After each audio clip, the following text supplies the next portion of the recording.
Manipal hospital ভারতুর রোডের পক্ষ থেকে একটি আউটরিচ ওপিডি ক্যাম্পের আয়োজন করা হয়েছে। ওই ক্যাম্পে উপস্থিত থাকবেন স্বনামধন্য neurospine surgeon doctor Ajay Kumar SP. नमस्ते, मैं doctor Ajay Kumar SP, consultant spine surgeon, Manipal hospital वर्तूर।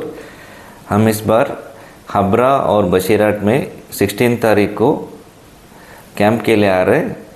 उपस्थित থাকবেন स्पोर्ट्स मेडिसिन एवं जॉइंट हार्टेर डॉक्टर राजेश श्रीनिवास। जी नमस्कार, मैं doctor Rajesh Srinivas, orthopaedic consultant, Manipal hospital Varthur road. उपस्थित থাকবেন लैप्रोस्कोपिक सर्जन एवं गैस्ट्रोएंटेरोलॉजिस्ट डॉक्टर रविकिरण आंध्रा। नमस्ते, मेरा नाम डॉक्टर रविकिरण है। मैं जनरल और लैप्रोस्कोपिक सर्जन हूँ। मैं ये 16 नवंबर को हाबरा आ रहा हूँ 9 o'clock से 2 o'clock तक।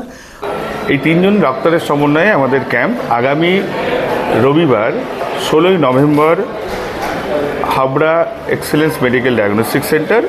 এটি হাবড়া স্টেশন থেকে যখন আপনারা আসবেন যশোর রোডের 1 নম্বর রেলগেটে ঠিক পরে যশোর রোডের উপরেই ডক্টর কাজল ঘোষের চেম্বার।